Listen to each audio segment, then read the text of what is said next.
Welcome, everybody, to another episode of NFL East Podcast. Make sure to follow the podcast on Podbeam, Spotify, Amazon Music, Google Music, or wherever you get your podcast. You can join our NFL East Facebook group on Facebook. You can watch every episode of this podcast on YouTube, and make sure to like, share, and subscribe. Hello, NFL Boy Brandon's page. We're going live there too today. This is first time live on both streams. Pretty cool. I'm Mr. McDolphin. That's NFL Boy Brandon. You can follow me on Instagram, Twitter, Mr. McDolphin73, and follow the show on Twitter at East NFL. What's up, fellas? What's up? You guys, epic intro there. Yeah, huh? Yeah. Like an epic intro. That's pretty good. Hell yeah. What's up? Go big or go home. Listen, all right, we're kind of divided here because I'm a Patriots fan. He's a Dolphins fan, Mr. McDolphin, and he's a Cowboys fan, Rich is. So yeah, the whole idea behind this podcast is to learn to love your enemy. So you got we talk about and give props when due to teams we do not like. So it's pretty cool. That's gonna be a change up for next season when all the rivalries take place, or Yeah. Right. Yeah, exactly. And I mean, horns locking the horns. Right. But I mean, I think a lot like last year, this year, the East is going to dominate. You know what I'm saying? I mean, I think we're going to see another two really strong divisions, so it'll be, bumping heads and running each other over. So it'll be go crazy. big or go home. Dad, he is like Uncle Gus. He's a Colts fan. He's a longtime supporter of mine. Well, not long time, but he has been around for the last couple of weeks. So really cool. Yeah. All right. Sounds good. So what we're going to do tonight is we'll, just like we kick off every podcast, we will do a little bit of news from the East. It is the off season. There's not a whole lot of news, but there's a little bit of news, so we can talk about that real quick. But we're going to dive into. Yeah, can we also talk about your rustiness? Rustiness is terrible, ain't it, man? This offseason has been rough, dude. I ain't been doing nothing but laying out by the pool, chillaxing. I can tell when you were doing that intro, man, stumbled like 9 times. You didn't have to bring that up, dude. But it is the off season. There really is nothing going on. So what we wanted to do before it got too far away from the draft, kind of our next step is to set ourselves up, see who makes the rosters, all of those kind of things at the end of summertime, and then start taking a look at our fantasy football draft and what players we want to take, where they rank. So before it got too far away from the draft, we're going to answer the question tonight on how does this rookie class impact our fantasy football drafts. That's what we're going to take a look at, is just position by position, just the top guys in the positions.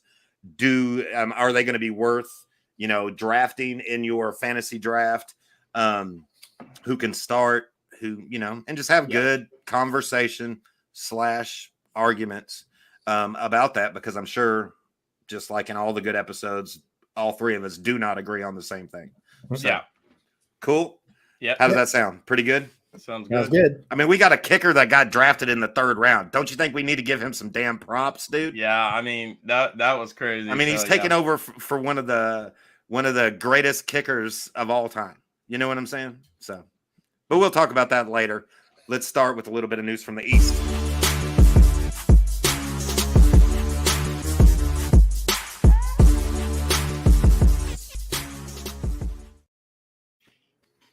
All right, first up, there was a couple of pretty big name players that even, might affect our fantasy draft, just to find out where they end up.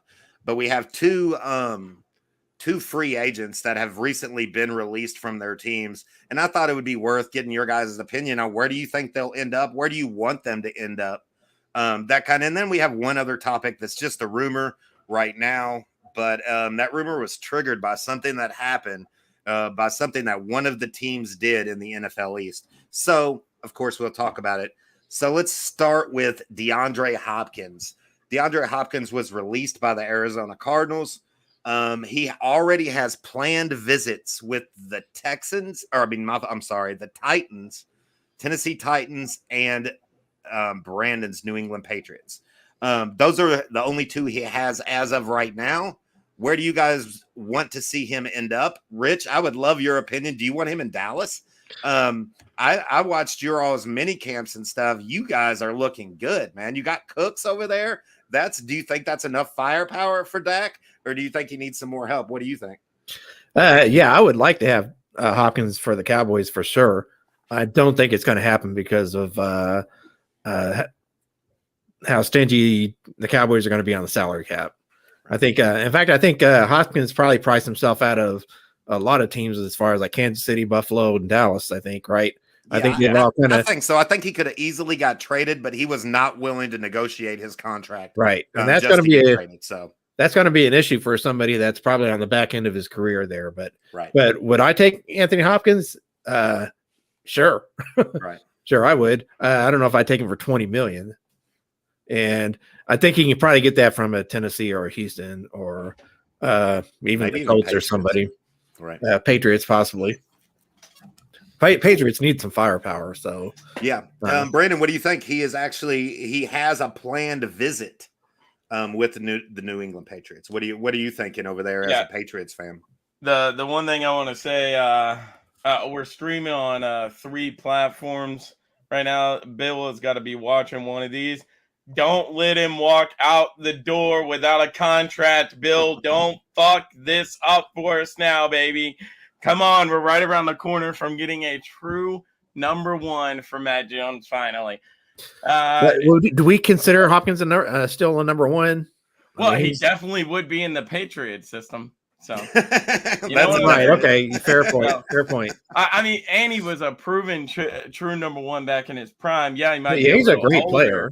But he's badass. He is badass. Yeah, I feel like he would do nothing, honestly, but make Matt Jones a little bit better. You know, with him being an older, proven player, I feel like he probably, you know, if Matt Jones made a bad pass in practice or something, D-Hop would probably come over and be like, "Hey, man, you know, look, you're looking this way or throwing this way, look this way," and stuff. He'd help out Matt Jones a little bit and stuff. And I feel like that would only make Matt Jones a better player. So if we can get D-Hop, I say get him. I'm not willing to pay him $20 million per year, but if we can get him on maybe a 2-year, $15 million deal. No, he would at least wants the same contract as OBJ. And he's still as good as OBJ. Yeah. You know what I'm saying? So OBJ got a $15 million contract guaranteed, $15 million. Yeah. And he's not going to go anywhere for less than that, I wouldn't think, right? I mean, yeah, I agree with you. Still got more gas in the tank than OBJ, right? I mean, we haven't even seen OBJ play, so right. I think I do think Hopkins is going to go for the money, which I don't blame him. So somebody will give him $15 million, probably. I think that's probably in the price range he should expect. Right. I think right. 20 and million. He deserves to get paid. I say get paid. So. Yeah. And he's got to bring a veteran leadership to your wide receiving room. That's what I was going to say. He brings a veteran leadership as long as he doesn't teach them how to use steroids. We'll be good to go.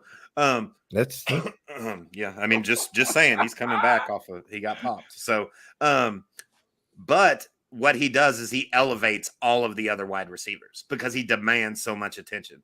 I don't think he might not be a true number 1 still today, but you still are going to struggle with him one-on-one. You have to pull a safety over. And when you do that, you make every other wide receiver lined up around, across from him better. You know what I'm saying? So because you demand the attention. And D-Hop still does that, definitely. Somebody else that has a little gas left in their tank, they're only 27 years old, got released by the Minnesota Vikings, Dalvin Cook. Who needs a running back? There is a lot of rumors about the Miami Dolphins.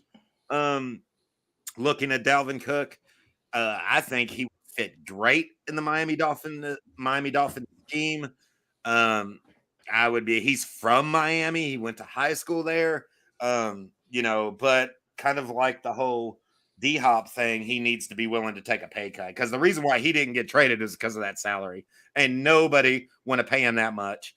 But you see a lot of hate from him, at least I do, on in the Miami Dolphins Twitter of like, we don't need him. He's washed up. He's this, he's that. So I was like, Dalvin Cook, didn't he have a good year last year? I started looking back.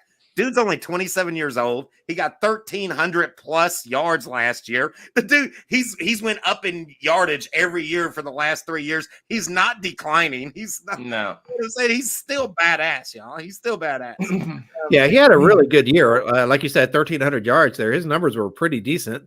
Yeah.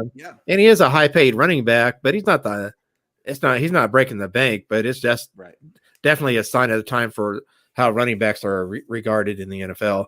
I do think somebody will pick him up for a pretty good contract, I think, because he's got gas in the tank.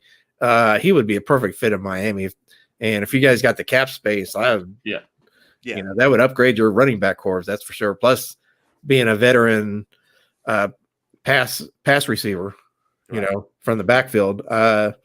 Your coach could do a lot with him. Yeah. I mean, just to show you how long it's been for the Miami Dolphins have not had a 3-down back since Ricky Williams. So that's how I was exactly about to say that. Yeah, Ricky Williams. It's pretty crazy. Dolphins fans we're hoping. We're hoping. It would be a good match, and really now, improve your backfield. In the pool, drinking a beer, hoping. That's all I'm doing. Yeah. Just hoping. So. Well, my question is yes, that would be awesome. It would really suck for my ass because I'm a Patriots fan, but would be amazing for you guys if you got him, Dad. Because we've seen how good Cook can be when healthy. But my attention then turns to the people over there in the purple. Who the hell do you have at running back now? You have Madison.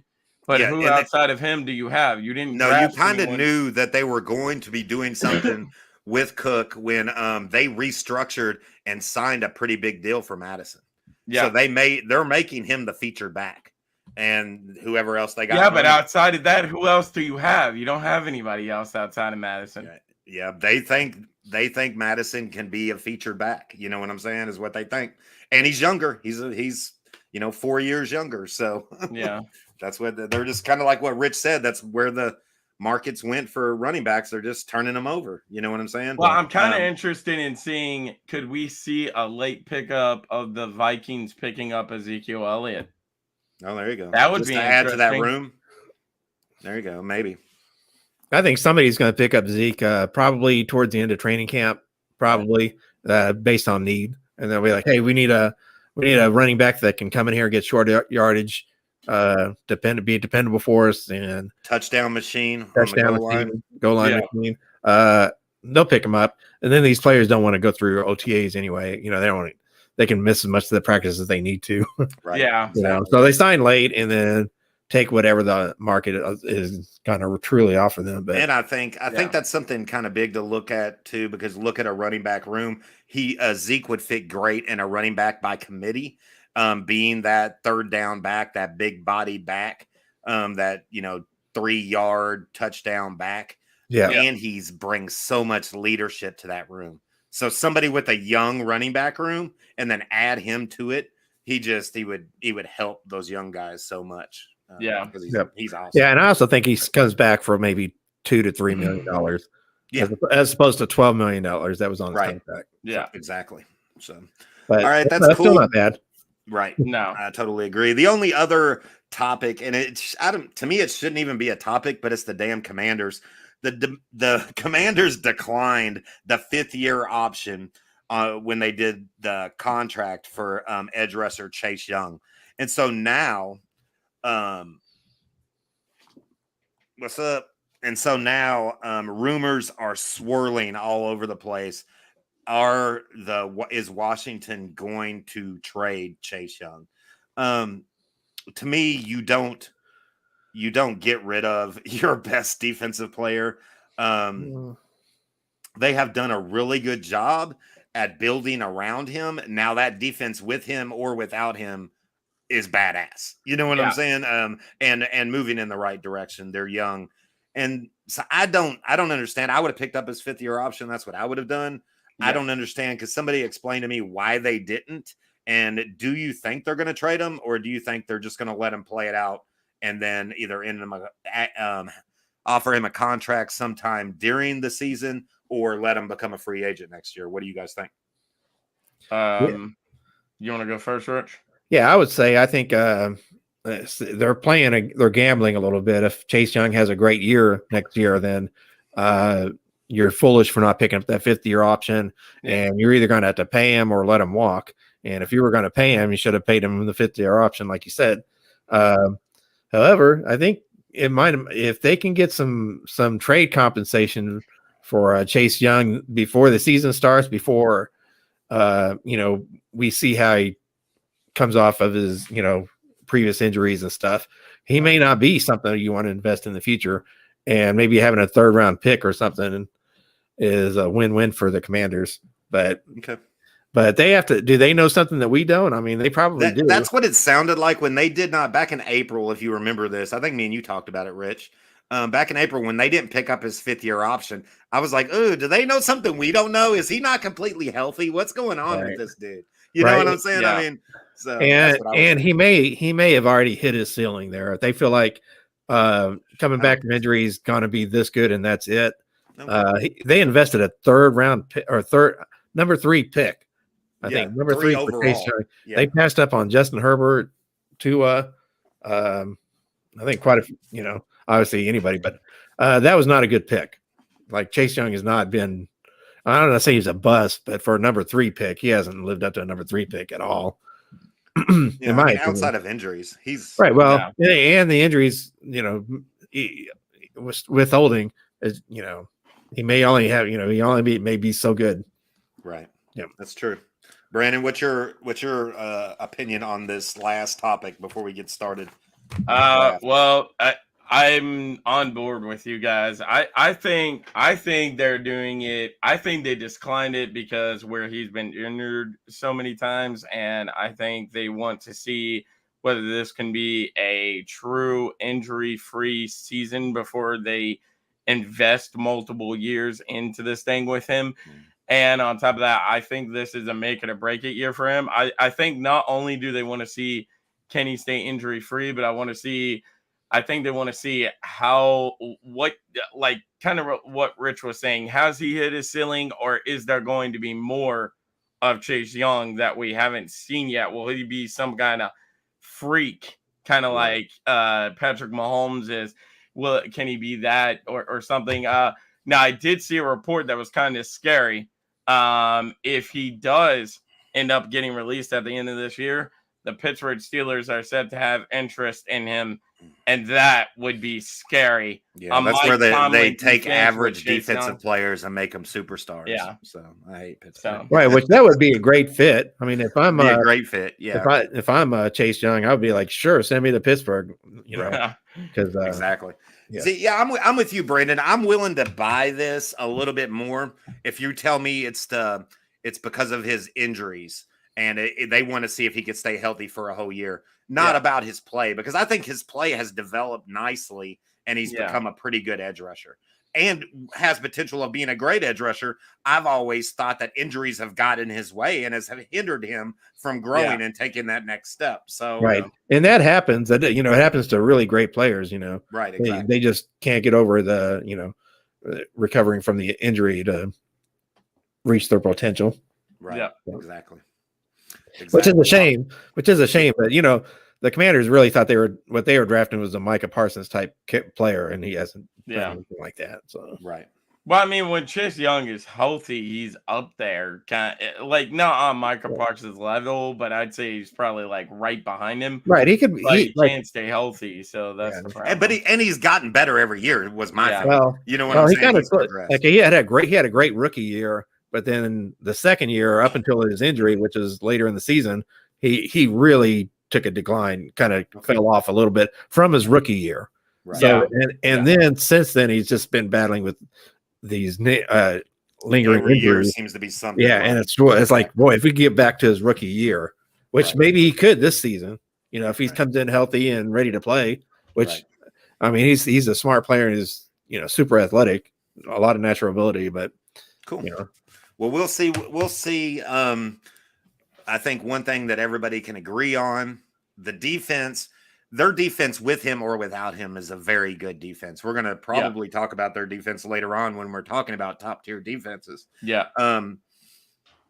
But if he goes to Pittsburgh and can stay healthy and get that coaching in Pittsburgh, that's that's what they do. They take average defensive players and make them superstars. That's what that would be. Think about it though. Sign me up. He's lining up on the other side of TJ Watt. Yeah. That is scary as hell. Exactly. TJ Watt is already a handful in himself. That would be scary as hell having to go up against Chase Young and TJ Watt. I totally agree. There's a video. I don't know if you guys seen it. It's been going around. It's an old one. It's from the combine, I think, with when Chase Young was there as a before he came out of college, and he's having a conversation with Pittsburgh's coach, and he's like, hopefully you'll draft me or something, coach. Something like that to Tomlin. Tomlin was like, we're drafting like 28th. We're not drafting in the top 5. Right, exactly.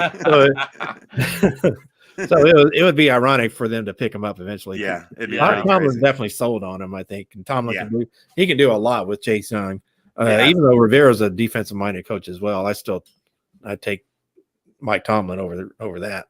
Exactly. I would too. And if that did happen, I'm going to say Pittsburgh's going to be really creeping back up into the contender spot again. Yeah, I totally agree. If a really down year for them is a 9-win year. So right. That's and they got a lot better. So if they get Chase Young and get that defense back on track, they're going back into double-digit wins. So yeah. All right, cool. Well, let's transition and get. Hey, real quick, one more thing. Yep. One more thing. It wasn't on the list here, but okay, go ahead. Hey, are the Commanders going to change their name again? I do not believe so. I believe I heard they could not get interesting copyright. What happened. Somebody bought it. They bought the rights to the name. And so they're probably gonna have to pay some money to and that's why the dude did it. He bought it and was like, no, I'll sell it to you though. You know what I'm saying? So he's pretty smart. When they were trying to come up with the name, he just bought a bunch of the domain names and the rights to those names. So, I mean, would you do that, Dad, or would you go with something more badass like Red Wolves or Red Hogs? You already got your team. Your name again. You just went through that whole drama. But listen, Dad. Okay, this is my thing. Okay, your fucking mascot is a pig, right? He's a pig wearing a troop uniform or whatever, right? General Hog or something. What's his name? Something like that. I forget. The general. Why the hell would you not name your team Red Hogs after your mascot?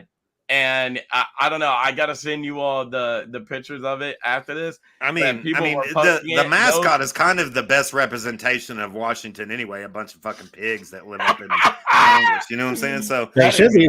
They should wear dresses. They should have them wear dresses like the. Remember the old fan club there, the Hogs, and they used to have a bunch of fat dudes dress up and wear dresses and stuff and go to the game. With have a pig nose. Pig nose. So awesome.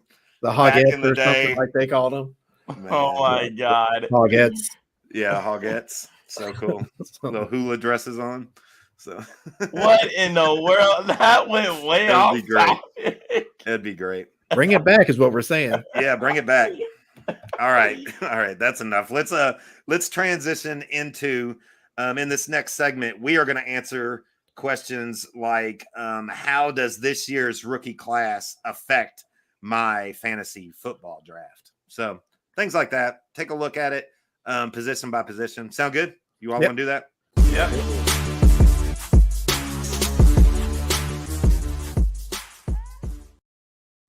All right. So we'll go.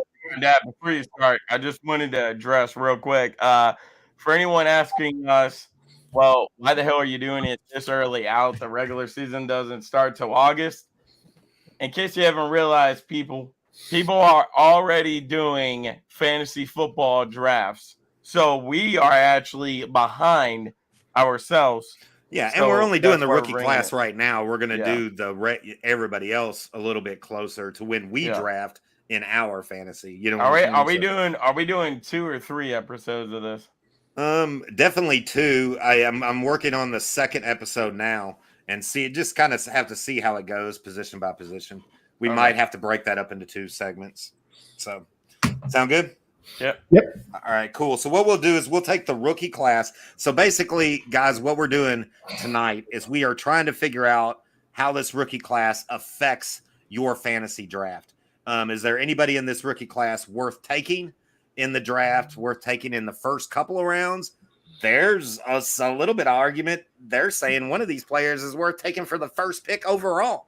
So I figured, yeah, I've heard that argument, and it was actually a pretty good argument. So I was like, okay, well, let's take a look at this then. And then as we get into it. So we'll start with the quarterbacks. That's what we'll do. These guys right here is who I'm talking about. So we'll go through Bryce Young, CJ Stroud, Anthony Richardson, and then Will Levis, of course. But what we want to do is we want to answer questions. And basically what I want to know is any of these guys worth taking in the first round of your fantasy draft? And if not, what round would you take them in the second, third round later on? Or do you think, no, nobody's going to pick them? They're not going to be worth it. Just wait, pick them up as a free agent in case your quarterback gets hurt. And we'll do that each position. Does that sound good? Yep. All right, cool. I'll go ahead and kick us off so we'll kind of get a feel of where we're at. As far as quarterbacks are concerned, I think Anthony Richardson is the only quarterback in this draft class that you should even think about drafting. Because of his dual threat ability and his head coach, Nick Sirianni, and what he did last year with a dual threat quarterback, what he did 2 years ago with a dual threat quarterback. You know what I'm saying? Where Philadelphia made the playoffs and got bounced first round of the playoffs, but they led the league in rushing. And their quarterback got tons of fantasy points. You know what I'm saying? Yeah. So Anthony Richardson is definitely somebody. I wouldn't take him. I would probably take him, as a backup quarterback or as a quarterback, stash him. And then if he really pops, if Jonathan Taylor gets back on track, if that expensive offensive line can actually block this year, which, that's a good offensive line. They just played really shitty last year. Yeah. They should get their shit back together. And if they do, I think this quarterback's going to get a lot of yardage, and a lot of yardage equals a lot of points as far as fantasy is concerned. What do you guys think? Rich, you want to go? No, you go, Brandon. Okay. I was gonna say I could see two out of these going. I got Anthony. First of all, I'm 100% with you, Dad. I got Anthony Richard top of my list. Because, like you said, because of that dual threat and because of his coach, mainly because we know what he did with Jalen Hurts last year. So yeah, I got Anthony Richardson there. I feel like he's in the best situation. So do you think he's worth would you take him as your starting quarterback in your fantasy team? Probably not my starting quarterback. I'd probably stash him as my backup like you would. But if you are thinking about taking him, again, Dad, remember, we got to be doing this for everybody else, not just ourselves. So, yeah, if you're thinking about taking him, I would say don't start looking towards Anthony Richardson until about the 4th or 5th round, maybe a little bit beyond that as well. And if you're a part of a league that you can start multiple quarterbacks, also, I would think about it. I would think about it. You know what I'm saying? Because there are those kind of leagues. We don't have that kind of league, but there are those kind of leagues. So and then I could also make a case for CJ Stroud or Bryce Young, whichever one you want to take. I feel like CJ Stroud, he's in Houston, but I feel like he was pretty good in Ohio State last season. So I feel like Tampa is coming in with D'Amico Ryans or whatever his name is in there now as head coach. I feel like that culture is going to be changing over there in Houston. So I feel like CJ Stroud could be a good option. Now, whichever one you lean towards, CJ Stroud or Bryce Young, I'd even push further back than I would Anthony Richardson. I'd say don't start looking towards them until probably around the 7th or 8th round or later on. Right, or pick them up as free agents because they don't get drafted. That. But as far as the other dude that you had up there, Dad, in Levis, I wouldn't even draft Levis, and I'm not sure if I'm picking him up out of free agency either. I don't know if you guys have seen videos, but the man has been struggling all the last 2.5 weeks now. He can't hit any targets. He's not having a great camp with the Tennessee Titans. So That's my way I would go there. Cool. All right, Rich, what do you think about this quarterback class? Yeah, we're all on the same page here. That was kind of my answer that I was going to use about Richardson. He's the only really quarterback that if you draft in fantasy, rookie quarterback, that if you draft, that you could use him besides an emergency quarterback. Right. You know what I mean? Like, I do think he's going to be used quite a bit like Jalen Hurts because of the head coach over at the Colts being Hurts' offense coordinator last year. So, yeah, I see a lot of replicating that sort of hybrid. You know, I can see him having 2 touchdowns, 2 rushing touchdowns, in any game. So, he's probably going to average about 20 points for a quarterback shot.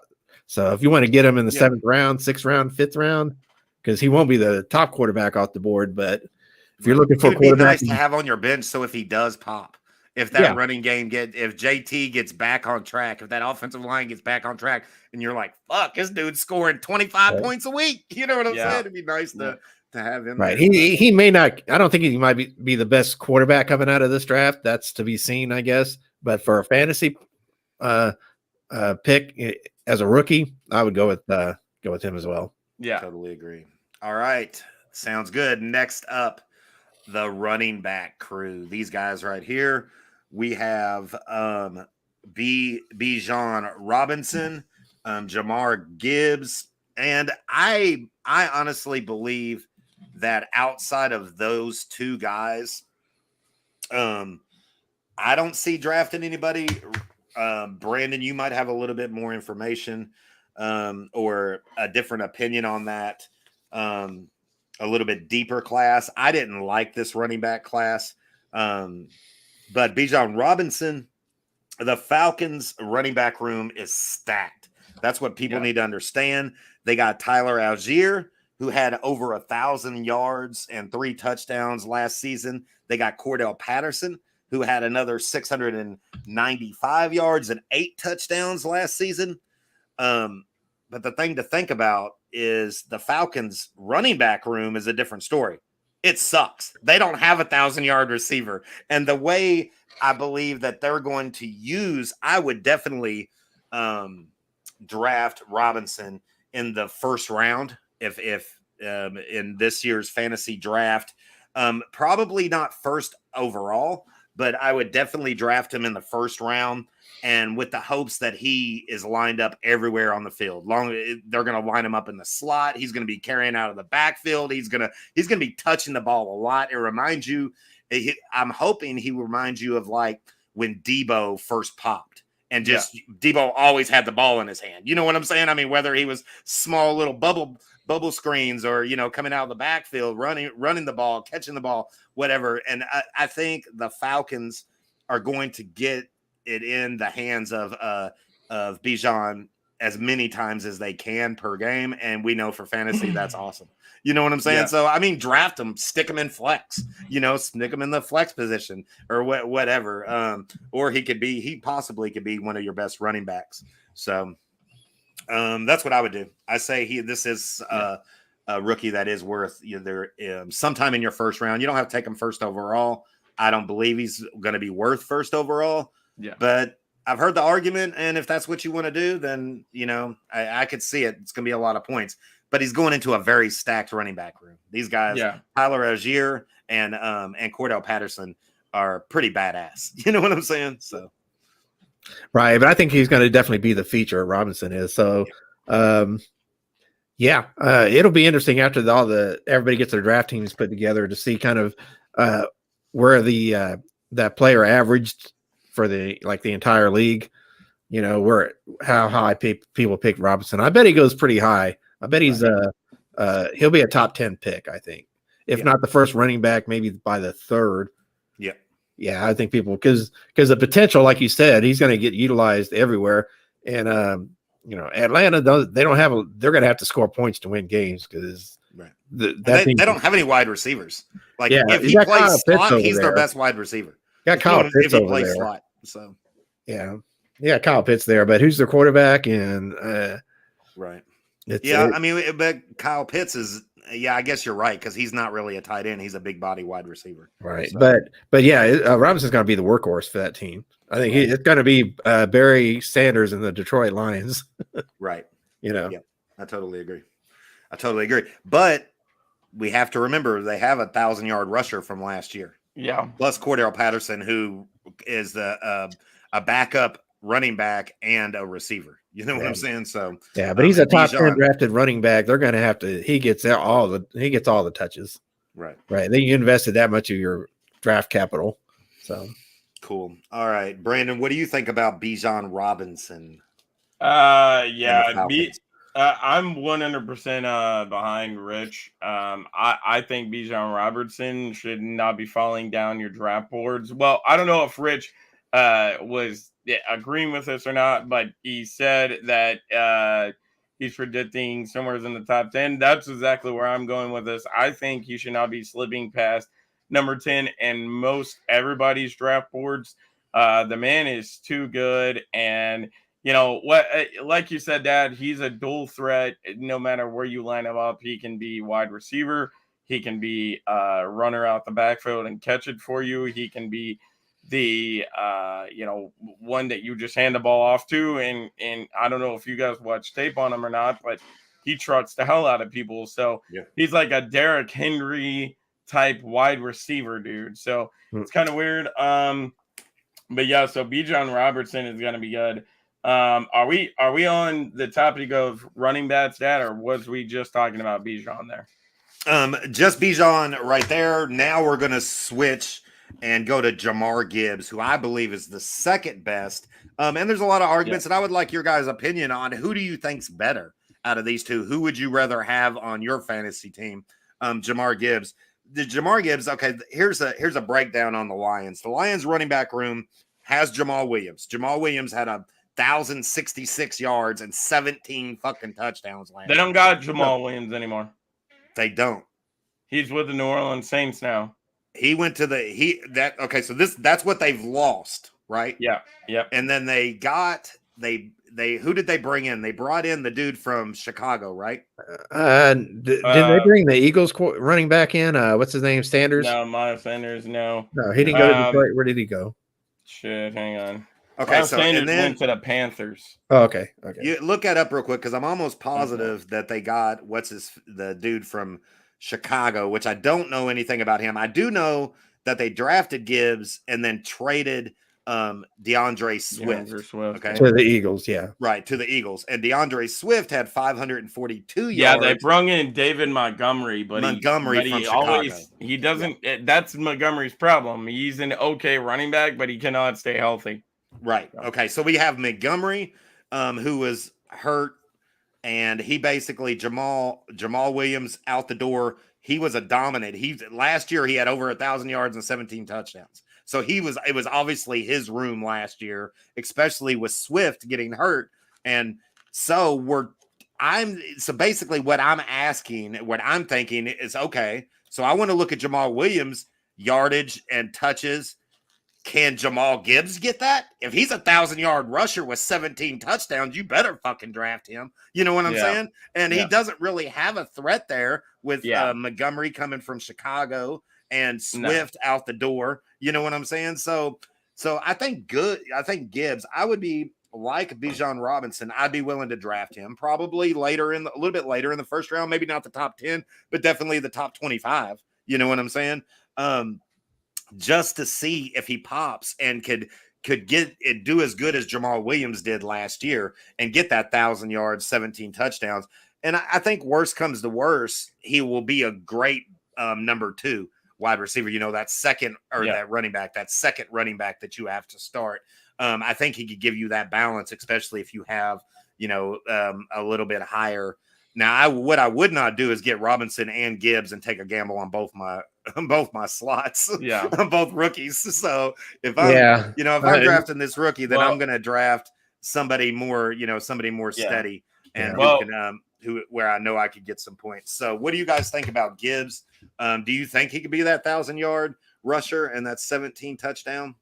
I just wanted to say real quick, sorry, Rich, to interrupt you. I just wanted to say real quick, If I had to put money down, and I know this is going to kind of shock you and Rich, Dad, but if I had to put money down to make an argument on which one I'm taking number one overall, I'm taking Gibbs over Bijan Robertson, only for the fact of what you just said, Dad. Bijan Robertson has already two competitive people in the backfield with him.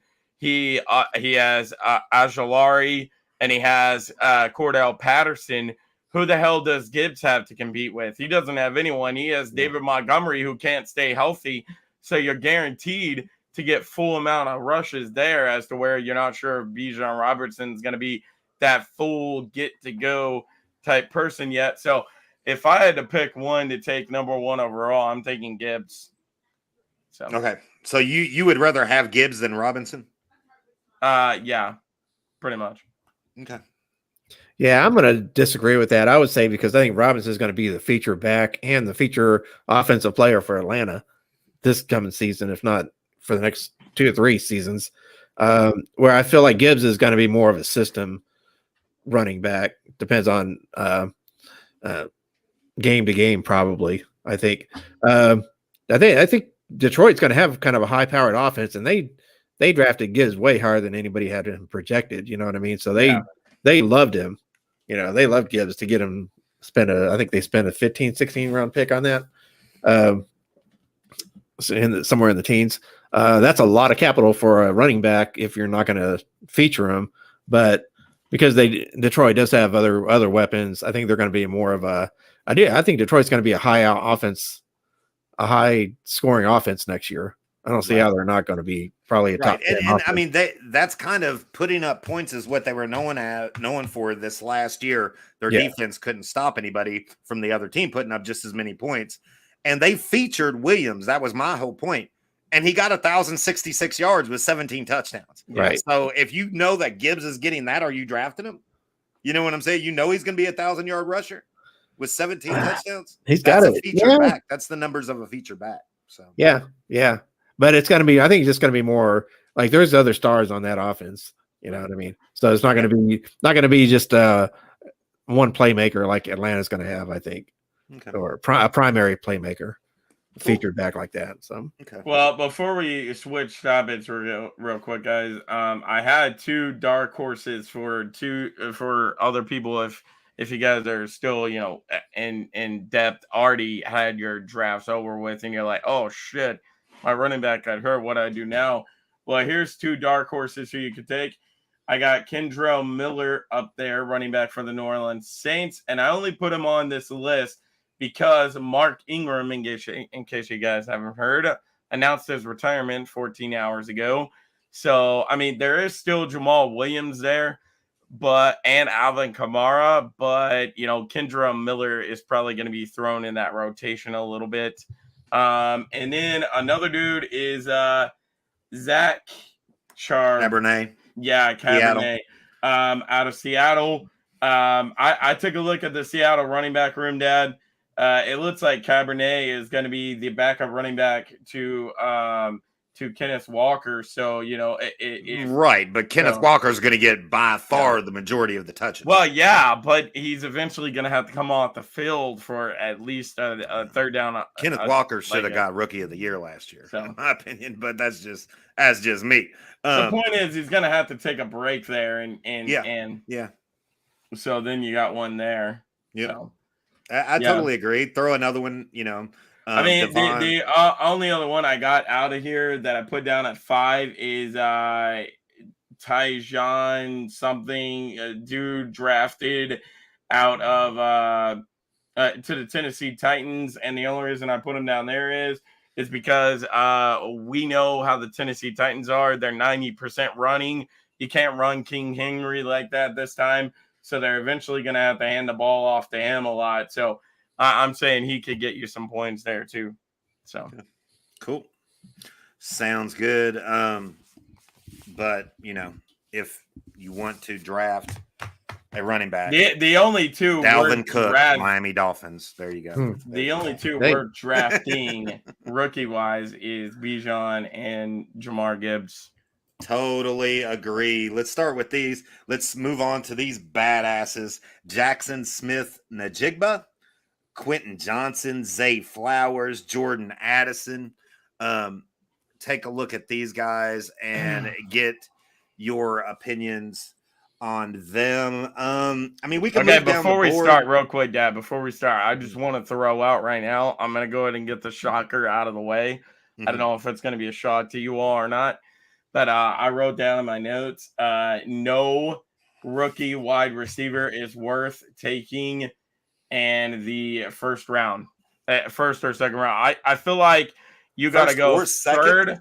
I think you got to go third or later before you even start looking at the rookie wide receivers, only because of the depth you have in fantasy football already at wide receiver positions. So you already have Justin Jefferson and people like that, you're obviously going to take higher up. Yep. Okay. Yeah, I 100% agree with that. Yeah. I totally agree. JSN, I think there's too much depth on that squad with Metcalf and Lockett. I don't think he's going to get a lot of looks. Quentin Johnson, who went to the Chargers, they got Keenan Allen and Mike Williams, but Keenan Allen is 31 years old, and Mike Williams is always getting hurt. You know what I'm saying? So he might be a starting position there. Yeah, and that's Johnson the thing that I wrote down. Starting position. Yeah, so, and that's the thing that I wrote down about Quentin Johnston, Dad. Since we're talking about him, I wanted to mention that's the thing I wrote down about him on my notes.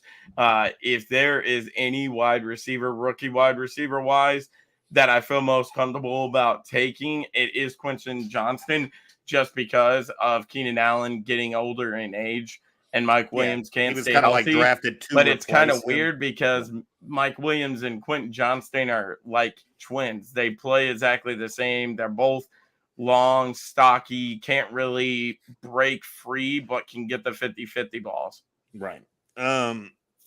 Probably, I totally agree. Rich, we'll get your opinion on that here in a minute. If you have one, probably, okay, the Ravens, they went from having no fucking running wide receivers. They got a new offensive line or a new offensive coordinator, and now a bunch of wide receivers. Yeah, right. I think Zay Flowers is a weapon. He was my favorite wide receiver in this class. Yeah, and he's going to be used all over the field. Yeah, he is a guy. Zay Flowers is a guy that I would draft. I would draft in the first couple of rounds. Plan on using him maybe in my flex position because I could see he could play outside, he could play slot, he could take the ball in a reverse and take it. I mean, the dude's fast as fuck. You know what I'm saying? And they're going to get their ball in the hands of their playmaker. And not only that, he has OBJ opposite of him. OBJ is going to demand attention. And I think Zay Flowers is good enough as a rookie to dominate some one-on-ones. And he's going to get a lot of one-on-one looks, at least for the first part of the season until he starts, frying everybody's ass. And with their new OC, they're going to look to throw the ball. I understand you don't you want to draft a Baltimore wide receiver. What? Well, they got a new offensive coordinator. So you have to take a look at it different now. They're going to throw the ball a whole lot more. You know what I'm saying? Than running. Yeah. And I would say Zay Flowers is probably the one guy. Now, Jordan Addison is very interesting because Addison, he could be in the best spot of all the rookies in this class. And because I don't like Addison. He was drafted to replace Adam Thielen. Yeah. Okay. Adam Thielen out, Jordan Addison in, opposite of the best wide receiver in the league. And Adam Thielen had 716 yards and 6 touchdowns last year. What you just said right there. He's worth a number 2. You know what? He's worth a number 2 or a rotational wide receiver if he can get 700 plus yards and 16 touchdowns. What you just said right there is why I don't like Addison, because it's the same reason why I didn't like Adam Thielen. They're playing opposite side of the best wide receiver in the league. Justin Jefferson, it doesn't matter if you have 4 guys on that man. He is like a Patrick Mahomes at wide receiver. He's coming down with that damn ball. It doesn't matter. So, and Kirk Cousins knows that. So it's like Kirk Cousins just standing back there in the pocket, and he's just thinking to himself, Justin Jefferson's out there somewhere. So let me just throw this ball up. He's coming down with it anyways. So you know, I mean, it's but, like right, but that other side. I'm Isn't saying getting favored Addison here. is good for the same reason why Zay Flowers. Zay Flowers is good is because he's opposite of OBJ, right? Yeah, Addison's yeah. good because he's opposite of Justin. They're opposite of true number one wide receivers that are going to demand attention from the Yeah, defense. but see, the thing is that is OBJ can't come down with the ball fully. He can't Why are you break out. knocking on your favorite No, wide no, no, no, receiver no. there? Listen, Right. listen, I listen. think I'm we come down the saying- ball one-handed one time. Yeah, I'm upside No, down. no, one-handed. you're not listening to me. What I'm saying is, if he has like 4 people around him, he's not coming down with that damn ball like Jefferson can do. Okay. You know, and that's what I'm saying. So what I'm saying is yeah, Zay Flowers is gonna get favored, you know, get the ball because you know sometimes Lamar Jackson's gonna be like, oh shit, you know, OBJ is too covered. Let me pass it to my other guy.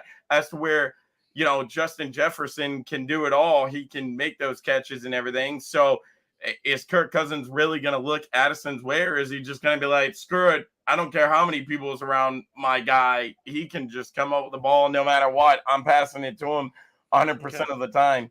So I think the whole that's point my is I ain't drafting none of these guys. The only one I would draft in the first couple of rounds is Zay Flowers. Everybody else later on. What do you Yeah, think, Rich? Yeah, I'm in 100% agreement on that. Rookie wide receivers in fantasy football is a pretty risky choice to pick, you know, because we just don't rookies or wide receivers just take so long to develop in the NFL, unless they're amazing superstars, Justin Jefferson or Jamar Chase, somebody like that.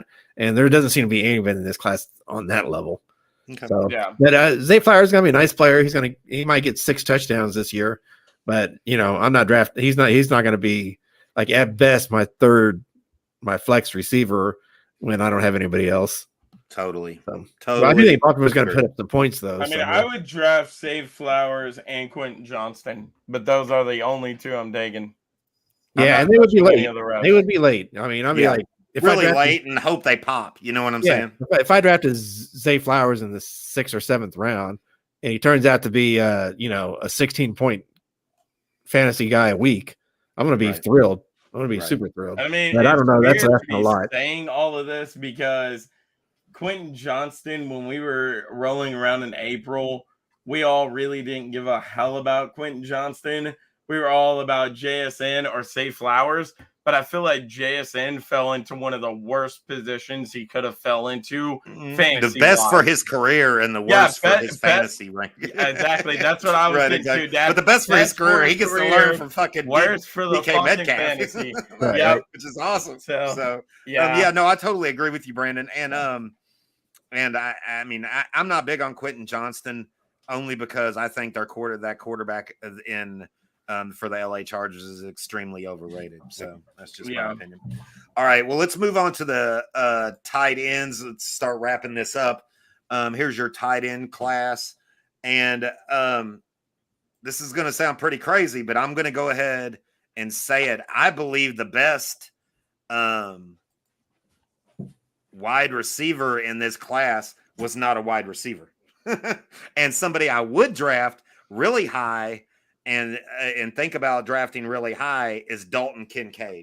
He ended up going to the Bills. Kincaid is he's in the best spot out of all the tight ends in this class. He will not play as a tight end. Dalton Kincaid with Dawson Knox there. Listen, Dawson Knox is a tight end. He will play a tight end. Dalton Kincaid is not a tight end. He will not play tight end for the Bills. He is a big body wide receiver that's going to line up opposite of Stephon Diggs. Stephon Diggs is going to demand a lot of attention, and Dalton Kincaid is going to be open a lot in his big body blockouts on these one-on-one opportunities, creating stupid matchups where people try to take linebackers and cover them in the middle of the field. Can't do it, and this tall-ass 6'4", 280-pound big motherfucker is going to trample people, and that's what's going to happen. It's only because he's a tight end that is played as a wide receiver. You remember when we have those tight ends that really that play as a different position.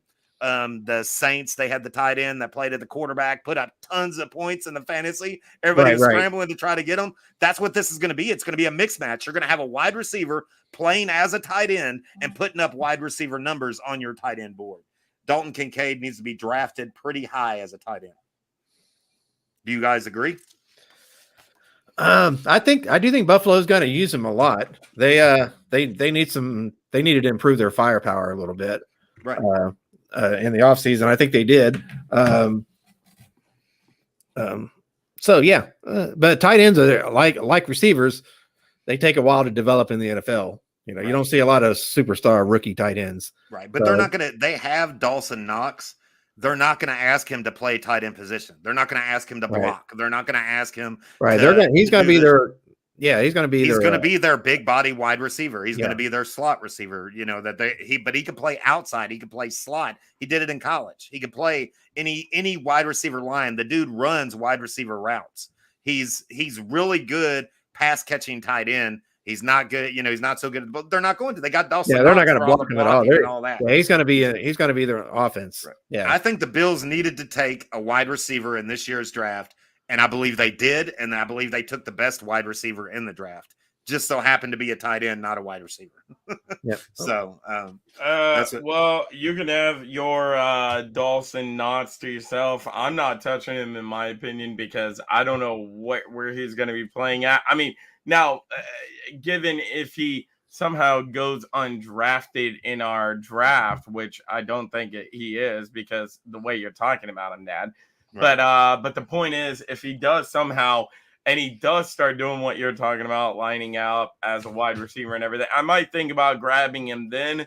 But until I see that for myself, I'm not going to grab him because, if he's playing tight end, I don't know how that's going to work out with him and Dalton Knox there. So I'm not touching him. But two tight ends I am going to be touching is, excuse me, that sounds so wrong. I'm in drafting, all right? I'm in drafting, guys, okay? Touching dudes, you're going to get your ass whipped. Sam Laporta is one of them. For the going to a team that doesn't even use tight ends as pass catchers. They traded one of the best tight ends last year, mid-season.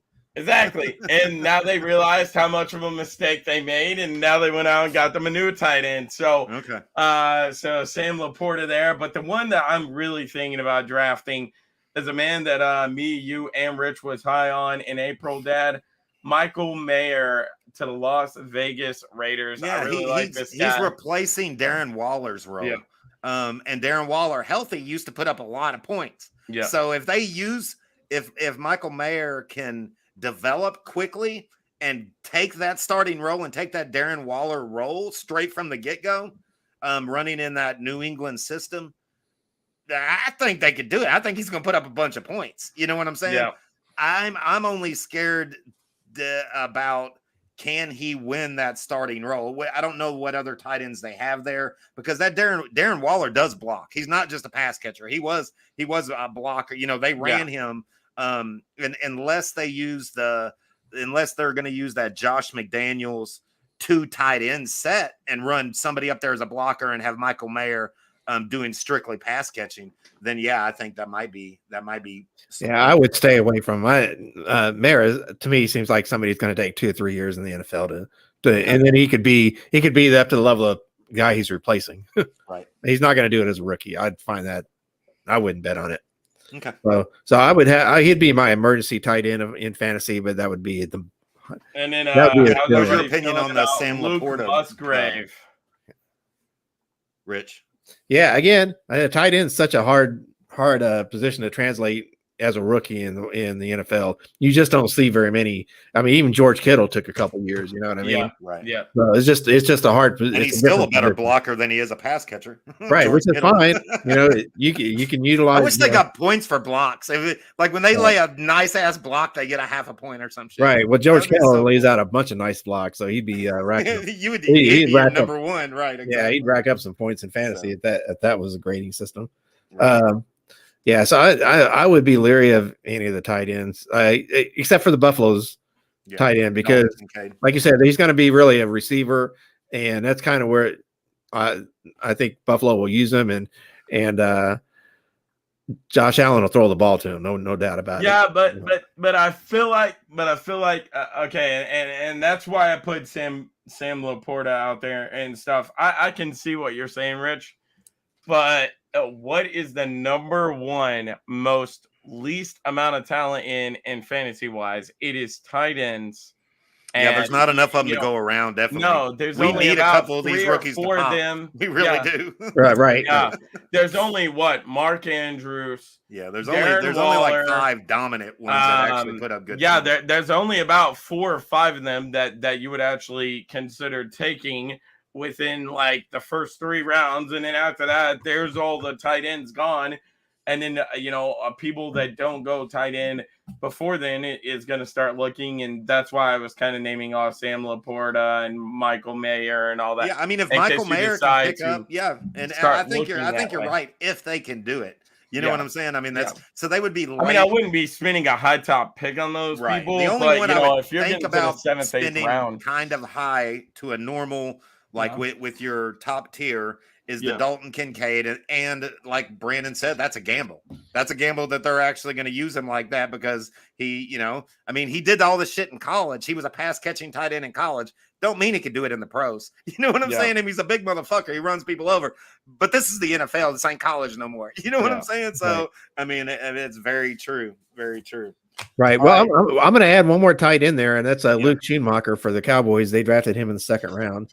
And they do use their tight ends. They do use tight ends. And he's going time. to be – he will probably take Dalton Schultz's place. Right. Yeah. So, he'd be like your safety net. His Dak safety net. Because Dak likes his tight ends. He likes that safety valve. He will utilize them. And Schumacher, if he's healthy, he could get 6-7 touchdowns this year. Right. Yep. Right. So yeah, if he can stay healthy and if he transitions well enough for them to put him on the field. Which I think he will. He's 25, so he's already an older rookie.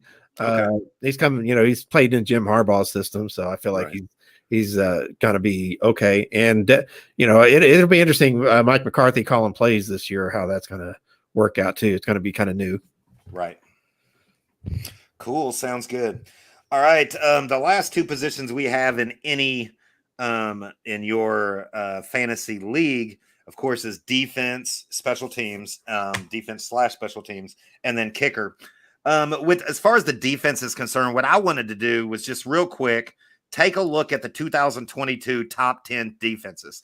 And this is in my research. I took a look at the 10 teams, and then what I realized was over half of them, 6 of those teams, drafted defensive players in the 1st round. So they have a top tier defense and they still went defense in the 1st round. And so how do you think these rookie defensive players, do you think they're going to help, or how will they impact these top tier defenses? So just to give you an example, we have the Eagles. Eagles were a top 10 defense last year. And in the 1st round, they took Jalen Carter and Nolan Smith. So for me, how I think those 2 affect that defense is that's depth. You know what I'm saying? That's going to be depth for them. Those are developmental players but those are positions of need of their oldest players on that defense. So these guys are going to be worked into the rotation and eventually take over. And then they're not going to lose a beat. You know what I'm saying? Yeah. So that's my opinion with that. You can give your opinion. Brandon, you're Patriots guy, Christian Gonzalez, in the cornerback position. How do you think he's going to impact that top tier defense that Bill Belichick puts up every year? Yeah, I don't know if you all have seen or not, but Christian Gonzalez yesterday went high up to get a one-handed snag interception in practice yesterday. Man, Christian Gonzalez. Is that Mac Jones throwing that ball? I don't know. Damn, why you gotta bring on Mac Jones like that? That's some disrespectful shit. Anyways, Christian Gonzalez, man, he's gonna be really exciting to play this year. He's really tall, really stocky. If his game from college translates over to the National Football League, wow, we got a dude that doesn't only play one side of the field, he can cover all sides of the field. Like I was telling you guys leading into the draft. Does the Patriots need him to start, or is that depth for them? I feel like they need him to start. Didn't they lose a cornerback in free agency and stuff? Yeah, but Christian Gonzalez is going to come in and be our true cornerback. Okay, so you think this rookie is going to actually play an impact in that top? Yeah, he's gonna be our number one. He's gonna be our dude that versus Stephon Diggs twice a year, Tyreek Hill twice a year.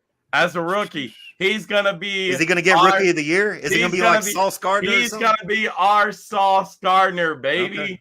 All right. I'm calling it right now. All right. Rich, the Cowboys, they drafted Mozzie Smith in the first round, defensive tackle. Do you think he'll start, be a rotational player, or what? How do you feel about using him on your defensive line? Yeah, Dallas, their defense was really good last year. I think probably with top 5 or top 6, maybe somewhere in that area. And really, they were top 2 or 3 the first half of the season, but injuries brought them down a little bit. But yeah, it's definitely the weakest spot on that defense, on that very strong defense. Right, from a very good defense, they addressed in the first round their weakest spot on our defense. Right. So I'm super excited. We've never really had a good nose tackle. Awesome. That Dallas doesn't really put any resources into that position, but they did this year, and I don't know. I think he could be an impactful player. I expect him to be. I mean, he's not going to be a sack leader, maybe, or anything like that. But man, is he going to make it easy for the rest of the team? Right. By eating up the middle of the field. Yeah, take a couple guys on. You know what I'm saying? Yeah, if he can hold up some double teams, he's super big and strong. Yeah, we haven't had a one tech like that since Russell Maryland back in the 90s. Awesome. So, yeah, if you're drafting defenses, Dallas is going to go the top 2 or 3 defenses. I think I would pick them. Awesome. Yeah, and we're going to have tons of turnovers as well. Right. Another, and that's huge. That's a lot of points for your fantasy defense. Yeah. Jets is another great defense from last year, and surprising a lot of people, they went defense first round of the draft. Outside linebacker, my guy Will McDonald. I told you this dude, he was going in the first round. He went in the first round. The Jets are so good at linebacker. This is a rotational piece. He'll have his own little packages, and he'll come in rotation and learn from some really good players and become a steady part, eventual starter of that defense. But the Jets are so deep, they don't have to start him right away. So I think that's pretty cool. And it's only going to strengthen their defense. You could tell when you look at the Jets, in my opinion, they have a defensive head coach and he knows what he's doing. You know what I'm saying? And he's built something pretty damn good there. Now we'll see how their offense does, but I really like that. I really like their defense. Yeah, the potential for the Jets is sky high. Yeah. If they if all these players live up to their hype, man, that could be a scary thing. Follow them, keep on getting hurt. Right, exactly. Yeah. The other player, the Bengals have a really good defense. They were ranked in the top 5 towards the end of the season last year, and they took a defensive end Myles Murphy. Brandon, what do you think about this pick? And do you think he's going to have to come out and start? I think as a defensive end. But what do you think? Do you think he will be a potential starter or just rotational piece for that young, very, very good defense they have in Cincinnati? So, yeah, I don't know, honestly. I feel like Myles Murphy is probably gonna be a starter. But, I mean, he could be a rotational piece. Who knows with that Zach Taylor team? I mean, my God. I mean, honestly, did Cincinnati even need Myles Murphy? Like, they already got a really good defense. Right, and I think that's good teams think about the future. I don't think they need him right now. Right. I think they're going to need him in a couple of years, and that's why they drafted him right now. You know what I'm saying? If you're Cincinnati, you got to realize you're going up against Kansas City, Buffalo, maybe Pittsburgh, Baltimore. You got these high offenses team, high powered offenses. You've got to, be able to, get some pressure from your defense there. Exactly. Yeah, you can't have enough. You can't have. It's almost. It could be like they drafted him, hope that he pops. You know what I'm saying? Yeah. I mean, right. Well, or are we in agreement? Do you think the Bengals are going to have a good defensive again? I don't think they're going to drop off any. No, I think they're planning for the future. They're going to have a really. They've got a lot of investment there in their defense. So, right. But I tell you that the East is going to be fun this year. But man, that AFC North with Lamar Jackson back now, that's going to be a fun division to watch this season. Yeah, I totally agree. Well, I do see Pittsburgh Pittsburgh and Baltimore really having a dogfight there. Yeah, I totally agree. And I'm pretty high on Pittsburgh. I think they had a great draft. They just do so many good things right. They're not down for too long. Right. When when a If bad Pickett- season for you is 9 wins, that's a right. And if Pickett can, keep developing to be a serviceable quarterback, right. they're going to be hard to keep out of the playoffs. Right. Okay, so my last question about defense is outside of the 49ers, Bills, Bengals, Broncos, Patriots, Eagles, Ravens, Jets, Saints, and Cowboys, do you see any other team stepping up and being that top tier defense that you're going to want to draft? Other than that, because those are the top 10 at the end of the season last year. My only addition is in the offseason, Miami Dolphins have brought in defensive coordinator Vic Fangio and side Jalen Ramsey. You add that to that existing defense and bring in the new scheme. I think Miami Dolphins have the potential of being a top tier, top 5 defense in the league. And you might want to think about drafting them. So other than that, you think any other teams, have they done anything that you're pretty excited about their defense? I got well, first and foremost, I put the Dolphins down there because I 100% agree with you, Dad, with the Vic Fangio signing, and then you bring in already a top tier cornerback and Jalen Ramsey, and we got to deal with his smart ass always talking his shit mouth.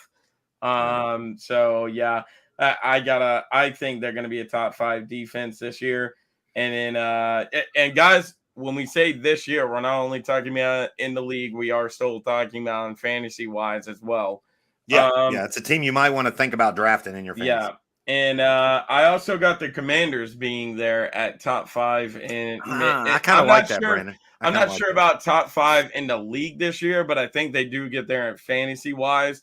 And I think the major reason why they're going to get there is because of Jamar Chase. I think Jamar Chase balls out this year. And as long as he's healthy, I think he'll ball out this year, showing if you're one of those guys that he drafts should your not defense complain. late in your fantasy draft, Washington would be a great pickup. Yeah. I think Washington would be a great pickup. Yeah. So. And I think, like I said, I think Jamar Chase is going to ball out this season, and he's going to prove the Commanders wrong for declining his 5th-year option. And, I think he's going to get paid for whether it be the Commanders or whether another team come by. But, I think he's going to prevail them into the top 5. So cool. I got both of them. Rich, you got any other defenses other than what we already talked about? Seattle, maybe, but I kind of like that, because they were all rookies. They started like 4 rookies last year on that defense. They had the number. All those guys are going to be second-year guys this year. Right. It'll be interesting to see if they sort of maintain that level they did last year, Right. But I trust Pete Carroll. He's always exactly. He's always give him a couple years and he'll build a top 10 defense. Yeah. So that'd definitely be a team I'd look at. Yeah. So that's great. Great. All right.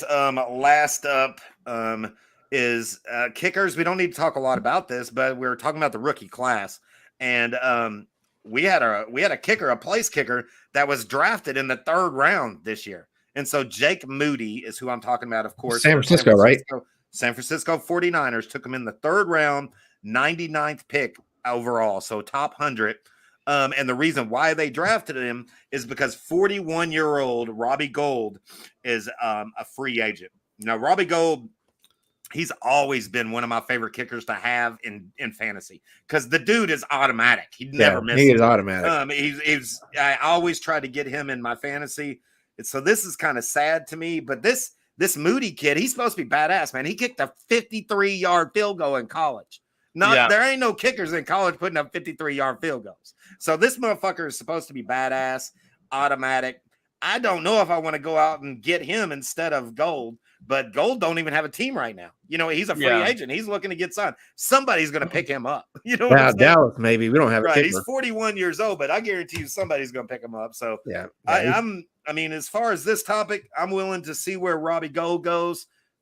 Maybe grab him, or I'd probably be willing to give this Jake Moody dude a shot for a rookie. You know what I'm saying? I mean, kickers you can rotate out, but 49ers, they put up a lot of points. So you get a lot of extra points. You know what I'm saying? And you'll get some field goal looks. So what do you guys think about the kicker and this dude? Did you watch this dude? I've watched his kicks from college. Dude's automatic, man. He never missed. So. I didn't watch him until after he got drafted, and everybody That's when was I like, watched holy him, shit, he went I was like, what, high? 3rd round? Why is he going in the 3rd round? Let me see this shit. This dude was So, kicking bombs in college. Yeah. I was like, what Yeah, the fuck? and I went and watched him too, Dad, after he got drafted and everybody was freaking out that he went so high and everything. And I was like, damn, no wonder he went high here. He's actually a pretty good kicker. Yeah. So Kicking bombs. I mean, yeah, I would be willing to draft him too, but I feel like most kickers, you see most of them go undrafted. Robbie Gold. Robbie Gold. Normally, somebody drafts him towards the end of the draft every year because then they got the best kicker. I mean, you obviously Vinatieri when Vinatieri was playing. Because you always drafted Vinatieri. You know what I'm saying? So yeah. Who's your favorite kicker? That's a good question. Who's your favorite kicker? Mine? Yeah, both of y'all. Right now, it's gonna be Baltimore's kicker, right? Justin. Yeah, I feel like it got to be Justin Tucker. Yeah, Tucker, he's a badass. He's a badass dude out there. Tucker's automatic, man. Yeah, Justin Tucker, he's automatic. He can kick it long. He like 60 yards. I don't know why, but if we're talking about fantasy wise, I don't know why, but the last 2 years I've got Evan McPherson. Okay, McPherson is one of the top punters. He's kickers. I mean, he's one of the top kickers. So yeah. I like the Gano dude from the Giants. You know what I'm talking. Remember, like last year, he's the one that did all. How many damn? By the way, guys, we're telling you all this goals because we already know this about ourselves because we all play in the same damn fantasy league. So don't think we're sitting around amusing each other by naming off players. We all know who the hell we take. We play in the same fantasy league. Yeah, right. That's cool, man. That's good. I think this was a cool exercise, and we could do something similar to it as it gets closer, right before the season starts. We find out where Dalvin Cook goes. We find out where D Hop goes. Oh yeah, that would be if there's any other stuff switched around. Always somebody gets hurt. Somebody's out for the season. Is Saquon going to stay healthy again this year? Shit like that. You know what I'm saying? Yeah. So as we get closer, we'll do the same kind of exercise, but overall with all the players and not just the rookies. Right. Yeah, we also have the top 100 player list coming out here, so that might be something. That'll be something to talk about. That'll be pretty fun. We'll definitely take a look at that. So, I thought that was a good exercise. I was happy with it. I'm happy with the way it went. What have you guys been doing to fill your sports void, Brandon? I know you've been watching some baseball. I've watched these NBA playoffs. For the first time in a while, only because the Heat was in it, and gave me somebody to root for, and hell, we got all the way to the finals, so I'm still watching. You know what I'm saying? So I've been watching my Cincinnati Reds, but I've been mainly sipping on my coffee mug, sitting around like SpongeBob, at the window, counting my just days waiting down for football. Just waiting. 88 days until the kickoff, baby. Did you all hear that the greatest football player? Possibly, one of the best football players of all time is coming to Miami. Did you all hear about that? No. It just happens to be the real football, not American football, soccer. Have you heard about that? Messi is coming to. Yeah, I heard that Messi is coming to Miami. That's a great pickup for Major League Soccer, dude. American Major League Soccer because that's good. Messi's You're bringing my in some favorite big soccer player. So yeah, it's pretty cool. So, what about you, Rich? Hey, what are you doing to fill the sports void? Yeah, I've been playing Breath of the Wild. Okay, there you go. Yeah, that's like awesome as hell. Yeah, man. So I tried playing that game a couple times before. I kind of peter out on it because it's so intimidating. The world is so big and stuff. But I've been grinding at it. So cool. That's what I've been doing. That's a time killer. That's a great game. Yeah. That'll help you. That'll definitely help you pass the time. So that's really cool, man. All right. So I guess we're going to jump off here, wrap it up. Anything else that you all wanted to talk about? I thought that was a great episode. I love that exercise dealing with the rookies and how they affect your draft boards. Hopefully we helped. I don't think. Oh, Dad. So before we jump off, I wanted to list a couple of injuries, just so everyone gets caught up. So the two that I can think of off my head is CJ Uzama got injured the other day at the Jets practice, and then today Tyquan Thornton goes down with a soft tissue injury. and they're not sure how long he's going to be out. So That sucks. yeah, It's still Yeah, early. so- They'll be good. They'll Yeah, be good. it's still really early right now, so they Yeah. you guys still got a chance of coming back. So Yeah, as long as you don't break something or tear something. yeah, You're because good then there. you're screwed. Then you're not coming Yeah. back till mid-season or some shit. Yeah. Like that. If Yeah. then, so Boy, yeah, this it it just really sucks sucks to see people all hurt these this time of year. injuries going yeah, on. yeah, you and don't want to we're see only in anybody get OTAs. hurt right now. I mean, Yeah. they don't even got yeah. pads on. Come on, you know Yeah. what I'm saying? Well, what I'm saying is we're not even at fucking preseason yet, man, and we're seeing all these injuries. Like, Yeah, I know. That's what I'm saying. We don't. I hate to see it this time of year. Yeah. But it's cool. Hey, at least they're out there and we got something. You know, we've seen Aaron Yeah. Rodgers throw that mean ass bomb. Did you all see that? That damn thing Yeah. floated like 60 yards. Fucking yeah, I've crazy seen that. shit. Yeah. What And the then, hell? speaking of Aaron Rodgers, I mean, the man got all the jokes. Did you see what he said the other day? They asked him how New York's Zach been Wilson. treating him so far, and he said, "Zach Wilson's not making my life hell these days." So he said, "I'm enjoying it." It was funny as hell. Yeah, he doesn't have to look over his shoulder there. That's for sure. Right, exactly. What's up, Bear? Nothing much, man. We just got done doing an hour-long podcast about fantasy football, bro. How the rookie class affects your Yeah. fantasy football draft. By the way, you love There to you go. see the NFL boys squad coming out, baby. All the people that commented today was from my channel. Let's go. There you go. That's awesome. Good job. Pretty cool. All right, let's wrap this shit up. We'll get back on here when we got more shit to talk about. But until then, I guess we're playing Breath of the Wild, watching baseball, and we'll watch the Heat lose in NBA playoffs. Hey, Denver's just too Let's good. go, Denver's too Nuggets. good. Denver's just dominating, dude. Yeah, they're too good. All right. Yeah, Let's Jamal. go, You see Jamal Nuggets. Murray killing it though. Let's go. All right, we're out of here. Nuggets. Peace, y'all.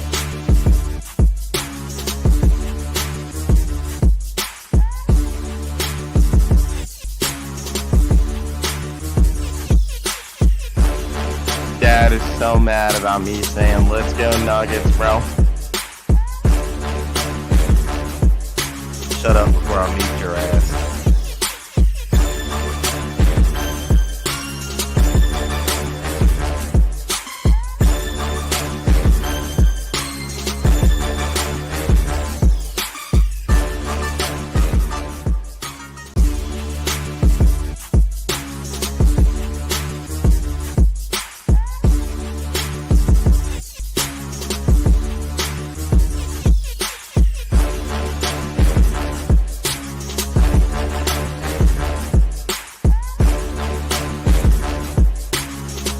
Go Heat.